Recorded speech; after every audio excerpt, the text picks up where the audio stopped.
ایک تحقیق میں لکھا کہ 4 اسباب تھے کربلا کے۔ پہلا سبب پیغمبر گرامی اسلام کی وصیتوں سے روگردانی۔ پیغمبر گرامی اسلام جو وصیتیں کر کے گئے تھے، پیغمبر گرامی اسلام اپنے بعد کے لیے امت کو جو راستہ دکھا کے گئے تھے، امت نے ان وصیتوں کو بھلا دیا، امت نے ان راستوں کو چھوڑ دیا۔ پیغمبر گرامی اسلام بتا کے گئے تھے، غدیر کے مقام پر لوگوں نے غدیر کو فراموش کر دیا۔ پیغمبر گرامی اسلام بتا کے گئے تھے، انی تارکن فیکم الثقلین کتاب اللہ و عترتی اہل بیتی، لوگوں نے حدیث ثقلین کو بھلا دیا۔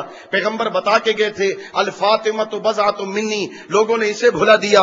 پیغمبر گرامی اسلام الحسن والحسین سیدہ شباب اہل الجنہ فرما کے گئے تھے، لوگوں نے اسے بھلا دیا۔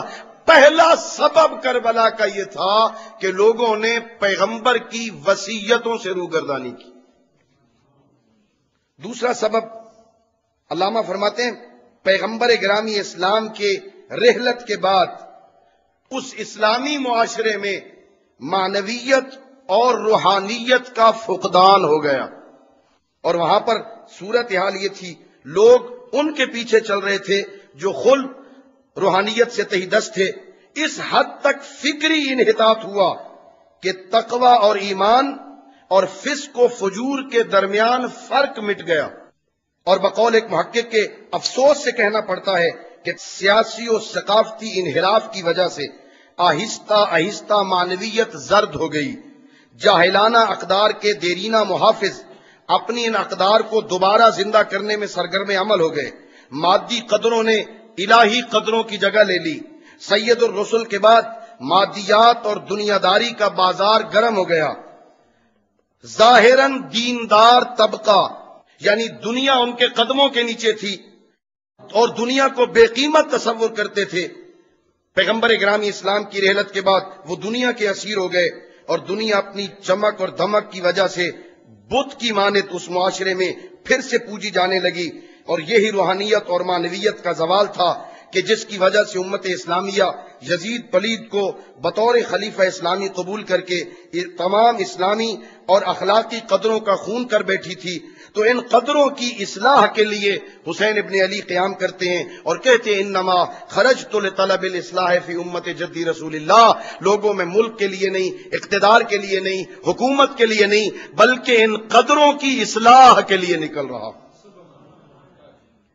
تیسرا سبب علامہ فرماتے ہیں، غیرت دینی کا فقدان تھا۔ لوگوں میں وہ حمیت، وہ دینی غیرت ختم ہو گئی۔ مجمع البحرین والا لکھتا ہے، غیرت کسے کہتے ہیں؟ کہتے ہیں الغیرت نفرت طبیعیہ تکون عن بخل شرکت الغیر فی امر محبوب اللہ۔ غیرت امور محبوب میں کسی غیر کی مداخلت سے انسان میں پائی جانے والی نفرت طبعی کو کہتے ہیں، اور اس غیرت کا بہترین نمونہ غیرت دینی ہوتی ہے۔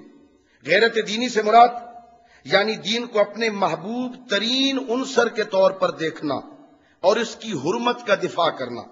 غیرت دینی یعنی کسی کو حریم دین پر تجاوز کی اجازت نہ دینا۔ غیرت دینی یعنی حریم دین پر تجاوز کرنے والوں پر غم و غصے کا اظہار کرنا۔ غیرت دینی یعنی وسیع پیمانے پر ترویج دین کی کوشش کرنا۔ غیرت دینی یعنی دین کے دفاع کا حوصلہ اور اس کی راہ میں اپنی تمام تر ہستی اور وجود کو قربان کر دینے کا جذبہ پیدا کرنا۔ یہ اس معاشرے میں موجود نہ تھا۔ غیرت دینی کا فقدان ہو گیا، نتیجتاً کربلا وقوع پذیر ہوا۔ اور چوتھا سبب کربلا کے وقوع پذیر ہونے کا یہ تھا کہ فرائض کی ادائیگی میں خواص اور اہم لوگوں کی کوتاہی، چشم پوشی، تساہل اور تسامح کی پالیسی تھی۔ جتنے اہم اور بڑے لوگ تھے وہ اپنے فرائض کی ادائیگی کی طرف متوجہ نہیں تھے، اپنے فرائض کو ادا کر نہیں رہے تھے، دور بھاگ رہے تھے۔ اور تاریخ کا اگر آپ مطالعہ کریں تو دیکھیں گے کہ 60 ہجری تک، 11 ہجری سے لے کر 60 ہجری تک کتنی تبدیلیاں ہوئیں، لیکن لوگ سارے چپ سادھ کے بیٹھے ہیں۔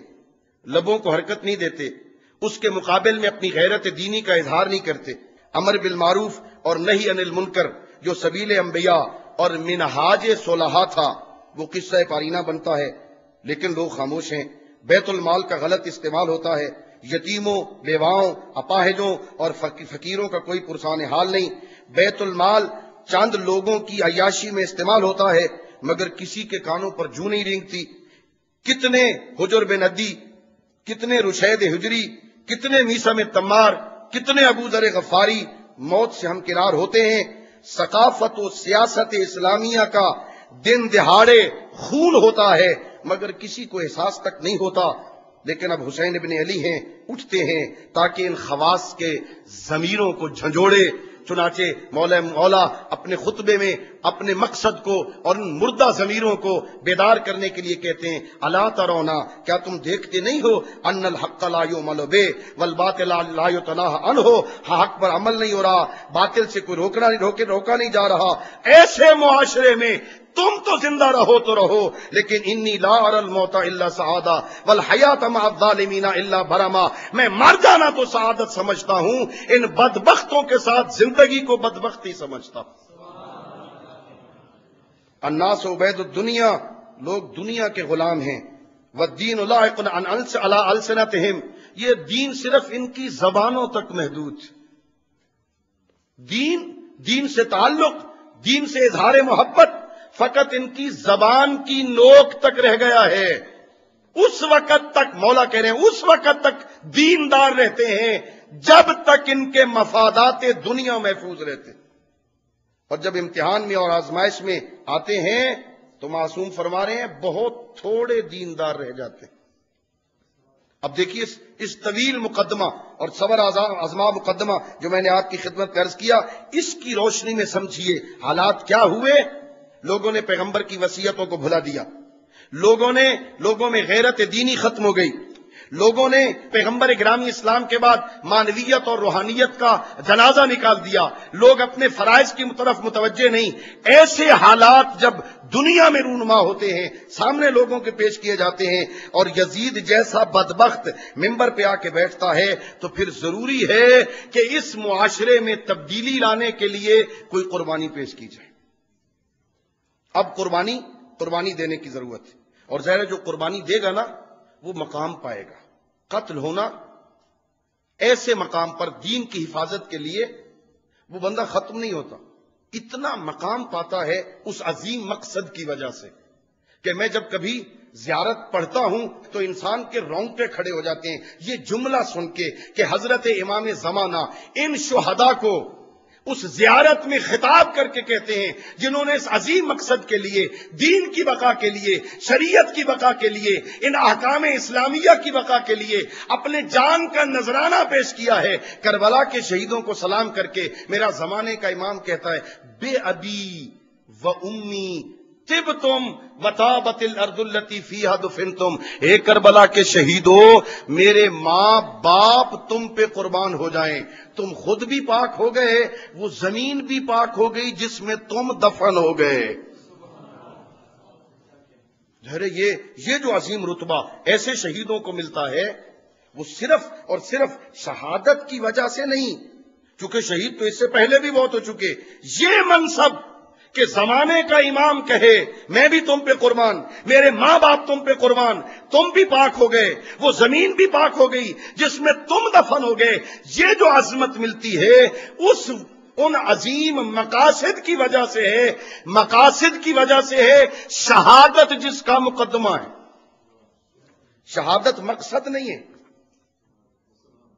شہادت مقدمہ اور وسیلہ ہے۔ حضرت امام حسین علیہ الصلوۃ والسلام کربلا کی طرف جا رہے ہیں، شہادت پانا مقصد نہیں ہے، شہادت وسیلہ ہے، سبب ہے کسی عظیم مقصد کے لیے، اور وہ ہے دین کی بقا۔ اور دیکھیے ائمہ اطہار علیہ الصلوۃ والسلام عزاداری کرتے ہوئے نظر آتے ہیں۔ یہ جو ائمہ عزادار نظر آتے ہیں، یہ جو ائمہ عزاداری کی عظمت کو بیان کرتے ہیں، اس لیے کہ خود عزاداری بھی مقصد نہیں، عزاداری بھی وسیلہ ہے۔ عزاداری بھی ہدف نہیں، عزاداری بھی مقدمہ ہے کسی اور مقصد کے لیے۔ آپ دیکھیں ائمہ اطہار علیہ الصلوۃ والسلام کس انداز میں عزاداری کی عظمت کو بیان کرتے ہیں۔ حسین ابن علی کے غم میں رونا، حسین ابن علی کے صف عزا بچھانا، حسین ابن علی کے اس کربلا کے واقعات کو بیان کرنا۔ حضرت امام جعفر صادق علیہ الصلوۃ والسلام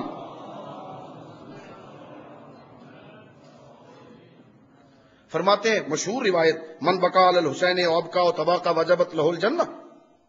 اور پھر کامل الزیارہ میں فرماتے ہیں امام صادق، یا ابا ہارون من انشد فی الحسین فابکا عشرۃ ثم جعل ينقص واحدا واحدا حتى يبلغ الواحد فقال من انشد فی الحسین فابکا واحدا فلہ الجنہ۔ امام صادق فرماتے ہیں، اے ابو ہارون، اگر کوئی بندہ حسین ابن علی کا تذکرہ کرتا ہے، 10 بندوں کو رلاتا ہے، پھر ایک ایک کر کے امام کم کرتے چلے جاتے ہیں یہاں تک کہ ایک بندہ بچ جاتا ہے۔ فرمایا جو حسین ابن علی کا ذکر کرے اور ایک بندے کو رلائے، فلہ الجنہ، جنت اس کا مقدر۔ تھوڑی سی تبدیلی کے ساتھ ثواب الاعمال میں ایک اور روایت امام صادق علیہ الصلوۃ والسلام کی، فرمایا من انشد فی الحسین فبکا وابکا عشرۃ کتب لہ الجنہ ومن انشد فی الحسین فابکا خمسۃ فلہ الجنہ ومن انشد فی الحسین فبکا وابکا واحدا فلہم الجنہ۔ جس نے حسین کا تذکرہ کیا 10 بندوں کو رلایا، جنت اس کا مقدر۔ جس نے حسین کا تذکرہ کیا 5 بندوں کو رلایا، جنت اس کا مقدر۔ جس نے حسین کا تذکرہ کیا خود بھی رویا، ایک بندے کو رلایا، دونوں کا جنت مقدر۔ اور حضرت امام رضا علیہ الصلوۃ والسلام